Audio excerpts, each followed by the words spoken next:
Madame Fola was recognized in the city of Agalo as a miracle worker through her needle and thread.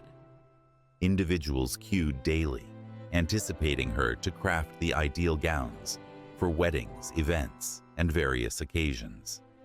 It wasn't only that she crafted stunning designs. She fashioned unique creations that had never been witnessed before, and she was the swiftest seamstress anyone had ever encountered. A gown that required other tailors weeks or even months, Madame Fola finished in only 1 hour. Indeed, you heard correctly, 1 hour.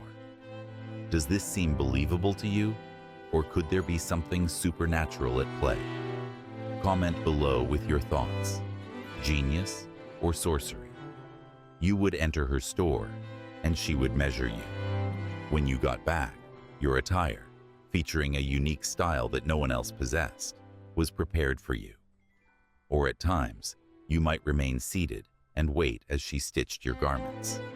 Nobody raised any inquiries, as they were receiving what no one else could provide. However, there was a single guideline. You should never, under any condition, attempt to try on your garments in her store.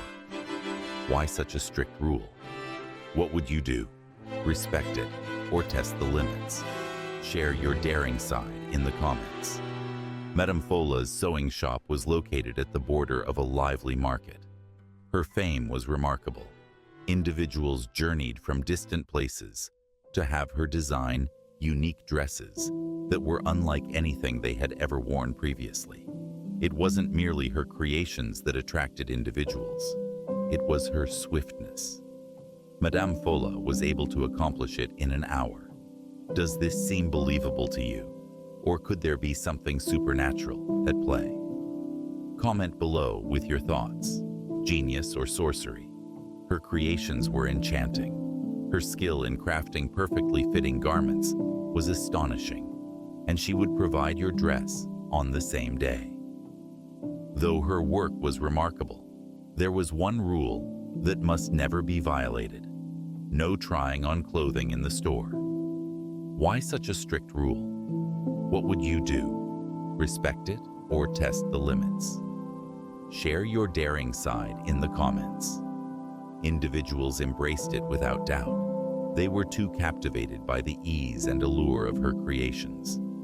She was unlike any other tailor shop, where clients could enter a fitting room to see if their dresses fit correctly or required alterations. No, Madame Fola took your precise measurements, created the fabric with remarkable accuracy, and then presented it to you in an exquisitely wrapped package. Her clients would bring the package home and try on their gowns there. After they exited the store, it was impossible to return the dress, since the dresses consistently fitted so well. A few individuals whispered about her policy when she wasn't around, yet no one voiced any issues because they received their garments faster than they would from other tailors. Other seamstresses in the city felt quite envious of Madame Fola. She attracted all the clients from them.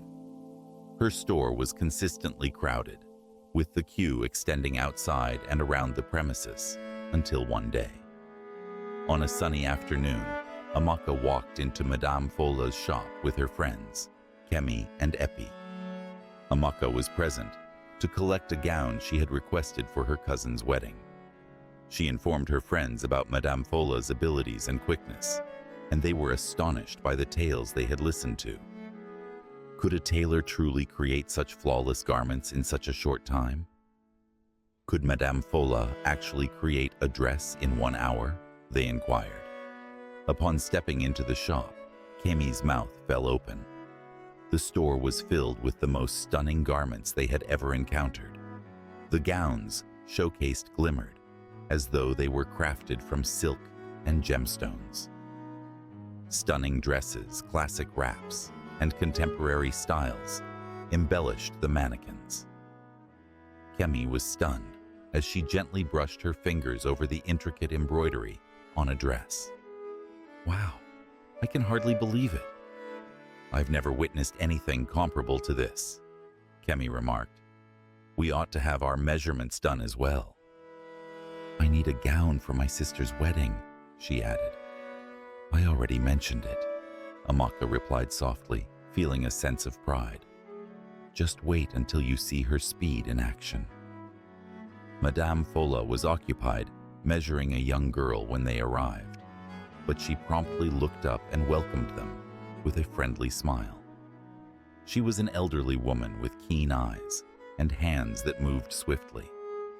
Her expression held a serene and gentle quality, yet her eyes appeared to constantly observe to make sure everyone followed her command. Amaka approached Madame Fola. I'm here to collect my dress, Madame Fola. I'm eager to see it. Madame Fola agreed and stepped into a rear room. She came back in no time, carrying a dress enclosed in a lovely silk pouch. Everything is prepared, my dear, Madame Fola said, passing the pouch to Amaka.